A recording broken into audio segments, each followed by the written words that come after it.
It's funny seeing you up there, Rams. Welcome to another week of Bird's Eye View. I am Ethan Bird. Why don't y'all just come on down here and join me for a second. Now, this week I wanted to dive into something that means a lot not only to me, but also my fellow colleagues at Rocky Mountain Student Media, the importance of student and local journalism. Now, more than ever in the era of fake news and social media propaganda, the source of where you get your news is critical. Now, there's a reason I do sports and not news. Our friends at CTV News and the Collegian have you covered there. But I think that in a world of ESPN and East/West Coast bias, local sports journalism is your window into what is really happening with your favorite teams. This week, I caught up with someone who has really helped me find my way in this journalism world, former Collegian sports reporter and current DNVR Rams beat writer, Justin Michael.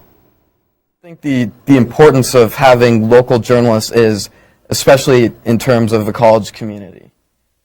I just think nobody knows these communities better than the local reporters, and I consider myself to be in that group, but there's a pretty great group of local reporters that cover CSU, starting with the student media here at CSU. You got CTV, the Collegian, KCSU, really awesome opportunities for students. They do a great job. They get to travel.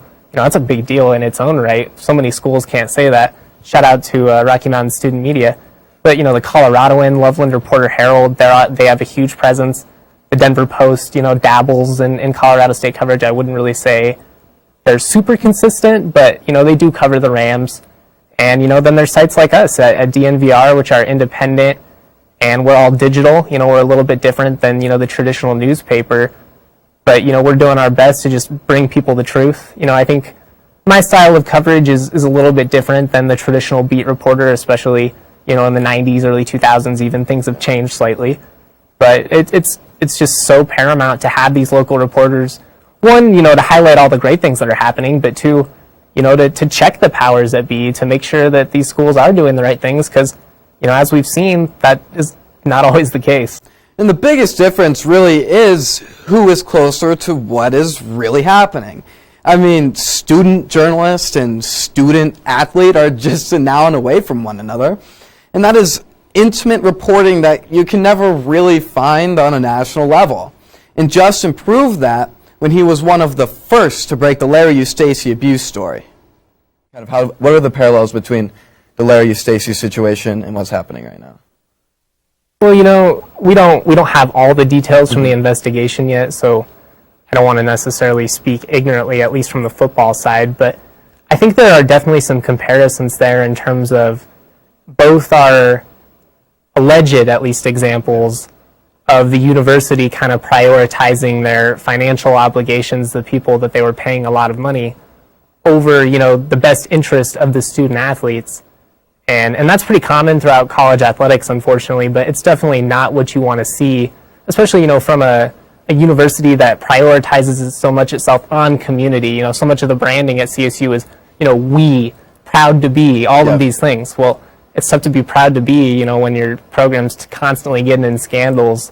There's some hope, obviously, with this new staff that things are going to turn around. But at the end of the day, I think CSU athletics over, the last 6 to 7 years, they've definitely demonstrated a trend in behaviors that would probably be disappointing to most CSU alumni. Now, like I said last week, and hopefully for the final time this week, the current investigation into CSU athletics is a developing story that, frankly, has yet to really develop a whole lot. But I can promise you that the team of local journalists that we have at Rocky Mountain Student Media will have you covered as soon as this info drops. I mean, who knows? Maybe we can find someone in the hot seat with me. But I also want to hear from all of you. This is not just my segment, it's ours. If there's an issue or activity here at CSU or in sports in general that you want to hear about, let me know on Twitter at Ethan_Bird_. My DMs are always open. And that is all the time that I have for tonight. Rachel and Jared have their Pick'em Challenge coming up next. Good night, Rams. I'm Ethan Bird.